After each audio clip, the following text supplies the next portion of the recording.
Hello, I'm back. I had a very challenging month, including my computer blowing up.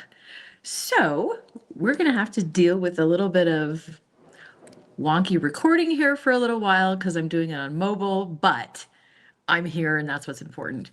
Today's topic is we're going to be talking about dealing with mortality. So, somebody sent me a message and they were asking, how do we deal with now we don't know what happens resurrection, we don't have paradise.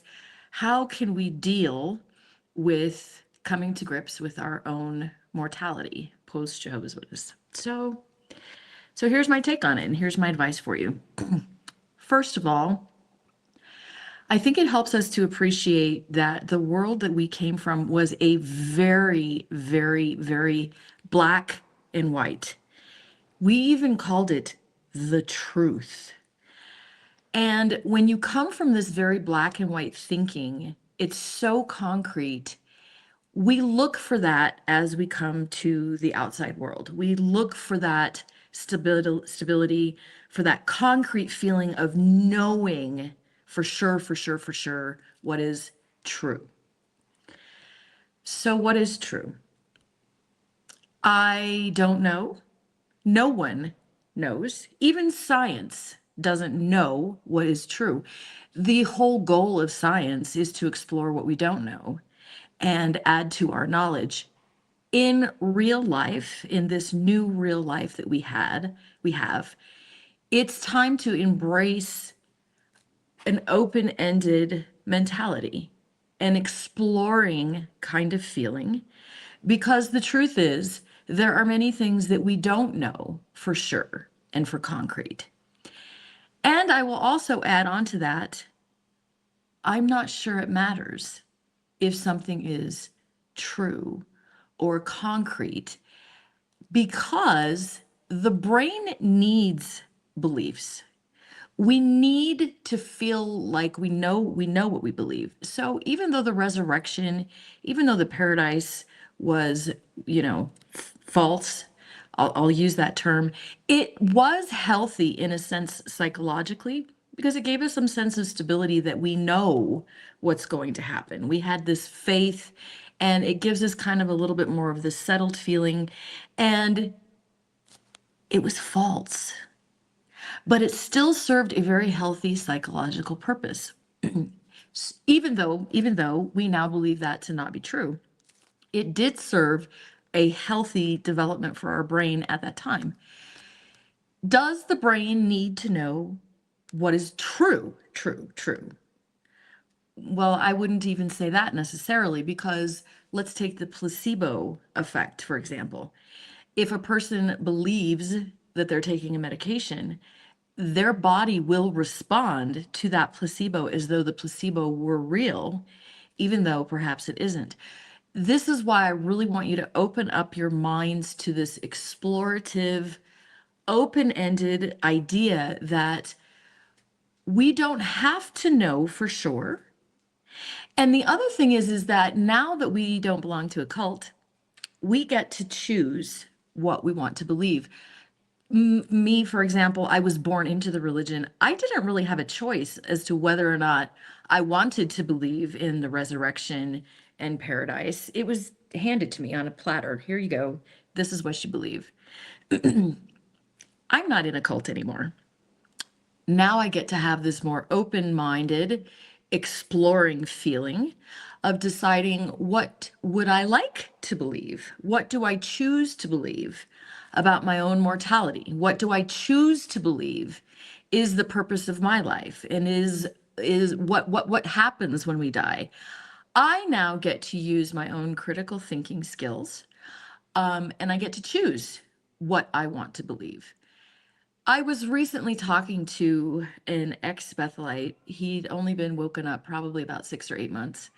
And a lot of times, actually, funny enough, he had been accepted to Gilead. And it was studying for Gilead that actually let the light bulbs go off so that he woke up. A lot of people, when they leave the religion, they kind of go into this super critical, maybe even like this atheist, I don't believe in anything kind of mentality. That's pretty common. So as we're talking, he's asking me what I think about what happens when you die. And I said, his mind at this moment is nothing. When you're dead, you're dead. There's nothing. We have no proof of anything, blah. And I said, okay. I said, I'm going to vote for reincarnation. I'm voting for reincarnation right now. And he says, well, there's no proof of that. And I said, true. That's true. There's no proof of either. There's no proof either way. If you choose to believe that this is the end, that this is it, this finality of there's nothing, how does that make you feel today? And he says, well, it's a little depressing. It's a little final. And I said, okay. I said, because I'm voting for reincarnation right now, because I'm choosing to believe in that right now, I feel like that's very optimistic. It feels like this is a learning experience. It feels like if at death, I will get a chance to start over. That it also means that my loved ones are still around and they're still helpful and blah, blah, blah. And that gives me a sense of peace. It takes away that fear of that finality and everything. And he says, but there's no proof. And I said, I agree. So because there is no proof either way, we get to choose what supports us in a healthy way emotionally today. Because there is no proof either way. So you can either choose to believe in nothing and feel that sense of finality, that sense of heaviness, that sense of disappointment, or you can vote for reincarnation. And that for me personally gives me this great feeling. So why do I say I'm voting for it? Because I'm not in a cult and nothing I choose to believe is permanent. Like 3 months from now, 6 months from now, I don't know, maybe I'll choose to believe in the simulation theory, that this is all one giant simulation. I don't know. I get to be open-minded now, and I get to explore, and I get to try things on and see how does it support me today? Does it give me a better sense of security today? So somebody, maybe you might be thinking, well, maybe that's not realistic, or maybe that's sticking my head in the sand, or that's not real. You need to be based on reality. Okay, so what is reality? There are many things that science still cannot explain, and even now in the last 20 years, science has come a long way with explaining quantum physics. There are many near-death experiences. There are many, many, many, many things that cannot be explained for sure. And the ability to be able to accept that and just go, okay, since we don't know one way or the other, what belief is going to help me now? Again, if we go back to the illustration of the placebo effect, the placebo effect is a sugar pill. Yet at the same time, it has a tangible physical health benefit for people, even though they're taking a sugar pill. Now, I would caveat this to say that part of the reason why I'm saying this is because these type of beliefs are not something that's going to harm somebody else. Your own personal beliefs about what you think about life after death, and this applies to pretty much any category, as long as it's not harming anybody, what's the harm? If somebody chooses to believe in heaven, if somebody chooses to believe in reincarnation or whatever, simulation theory, resurrections, whatever, does it really affect another person? Does it harm another person? Actually, no, it does not. Now, I'm not in the business of preaching anymore, so I'm not trying to preach and I'm not trying to convert. I think that's where the harm comes, is when we have people, those crazies that go knocking on doors trying to convert people and say, this is the truth. This is what you need to believe. Now that's harmful, obviously. We live in a world, though, now that we're outside of the cult, where we have freedom to explore other options. And we're not locked into anything. So, here I'm jokingly saying that I'm voting for reincarnation, and maybe sometime in the future I might change that. That's because I get to try beliefs on and feel how do they support me in my life today. How does this work? Well, you know what? It's really not that hard. What proof did we have of the resurrection? And yet we believed it. What proof did we have of paradise? Yet we believed it. Again, see, this goes back to that placebo effect. Just the simple fact of saying to yourself, I'm choosing to believe, let's just take reincarnation. You know what? I'm choosing to believe in reincarnation. How would I feel today if I believed that? If I chose to adopt that belief, would it help me? Would it harm me? Would it help other people? Would it harm other people? Probably in this particular context, it doesn't really affect other people. But how do you feel if you chose to believe that? Now, maybe it becomes positive. Maybe you're like, actually, you know what? I really like this. That's a kind of cool idea to explore. And you know what? Maybe it's totally false. Maybe it's completely false. None of us are going to know until we die anyway, so we might as well choose to believe what is most supportive to us until that moment. Always keeping in mind that this is an experiment. Nothing is black and white. Nothing is right or wrong. There is no hardcore truth. So pick the truth that supports you more for right now. This is such an open-minded area, and we did not come from an open-minded mentality, obviously.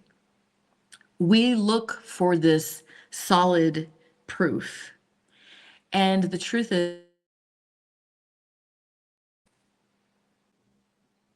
now for me personally, as I have gone on my journey of exploring spirituality, exploring quantum physics, the power of the mind, I'm an NLP master practitioner. That's what I've done for 20 years, even when I was in the religion. I understand the power of our mind. And in my opinion, as we start to become open-minded, perhaps things that we discounted as stupid or demonic when we were in the religion, now we start to see through a little bit of a different lens. What do I mean by that? I remember when I was a regular pioneer, I would, we'd have one of those watchtowers about, is this life all there is, or, whatever, about the resurrection or something. And, you go to the householder and your presentation is, oh, so what do you think happens when you die? And they're like, my loved ones are with God. They're in heaven. And they had such a peace and tranquility about that. And of course, my job as a regular pioneer is to bash their beliefs and tell them absolutely not. They're dead in the ground awaiting a resurrection. But you know what? If that gave them peace, isn't that the point? Is to have a sense of peace, to have a sense of comfort today in your everyday life? That's exactly what we're talking about here. So I would say that the only hesitation would be that making sure that you keep an open mind, because you are on a journey now. And what your beliefs are right now, as you're just coming out of the religion or as you're just waking up, they should evolve over time. They should keep growing. You will be adding to your knowledge base because you never did that in the religion. And this is your whole mission in life right now, is to learn, grow, explore other ideas, add to your current knowledge base, and really blow open whatever boxes are left in your thinking. Because we get to choose now, we get to explore now, we get to use our critical thinking. So, as these people would say, I believe that I've visited, my dead loved ones have visited me. As you come from that box of Jehovah's Witnesses, that's bullcrap. They're lying. It's a lie. What if it's not, though? What if it's not? Now we get to be open to exploring, why do millions of people believe in reincarnation? Why do millions of people do ancestor worship? Why do millions of people believe that they can communicate with with people that are dead. If we don't believe in the religion anymore, then that also makes us start questioning things like demons and, why was all of this stuff taboo? Why was all of this stuff forbidden? If the religion forbade it, we are almost obligated to investigate it. I know when I realized that I grew up in a cult, when I realized that I was raised in a cult, obviously that's pretty shocking. You empathize with that, you know exactly what I'm talking about. And I realized that all of my beliefs were handed to me on a silver platter. This is what we believe.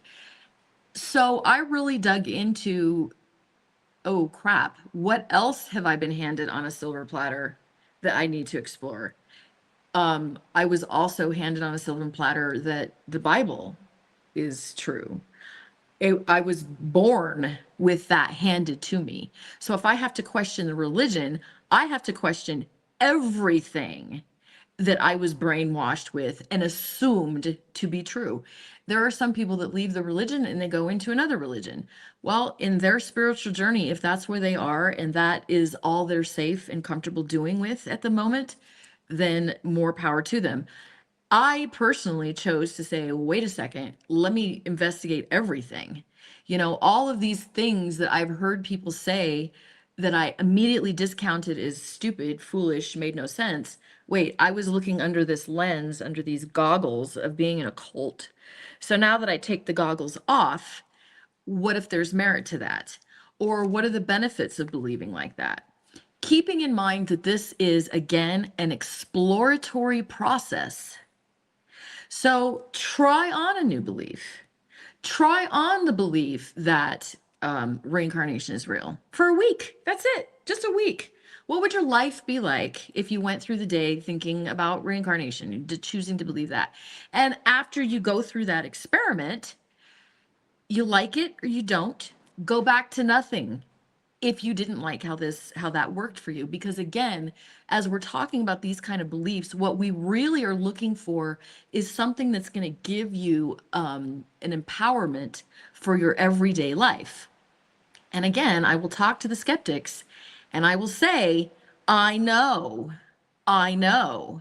there is no proof. I get it. But if there's no proof for this, then there's no proof for this, and there's no proof for anything. So what's the harm in being able to customize what you choose to believe in as long as nobody's getting hurt? Now, at some point, I might go into my whole explanation of how I chose to come to these beliefs on my own. I have a whole library and a whole study of years of deprogramming my religious beliefs after leaving the cult. So maybe at some point I'll go into that. I don't know. I'm not really big on preaching anymore. I spent, over half my life doing that, and I'm not trying to convert anybody. Perhaps I'll do a video that's, for entertainment purposes for those of you who want to know. But as far as this topic of dealing with mortality, I think my final advice would be you are not in a cult, so you get to explore what you choose to believe. You are not in a cult. Nothing is hardcore truth. We came from a black and white world, and the world is not black and white. So let yourself see the colors. And remember that because you have choice to believe what you choose to believe, you can always go back to believing nothing if that's what you're comfortable with. But we already blew up our lives by leaving. We already blew that up. So now we get to have some fun with this. Now we get to be a little bit creative and go, you know what? What about this? What if we come from aliens? What if we are aliens? What if we have soul contracts? What if we don't? What if it's reincarnation? What if it's not? We get to explore those, especially because there is no proof of anything. And I would say too that at the rate that quantum physics is developing, maybe at some point we will know. But until now, having an open mind and letting your creativity, letting your intuition guide this learning process can actually start to be a little fun instead of doom and gloom. Okay, that needs to be a whole separate video. So the next video, we're going to be talking about how we can make this creative process fun and enjoyable instead of being so doom and gloomy. Okay, just as a quick closing note, please share this video with other people. I would really love that. It really helps the algorithm for YouTube. And if you haven't, pretty please subscribe now. Hit the little button right over there. Be be super vocal with your comments too. I would love to know topics, what people think about this topic specifically, because I know this is really a loaded one. Maybe this is even a little bit kind of controversial. Heaven forbid, should I say anything controversial? All right. Love you all, and I'll talk to you soon.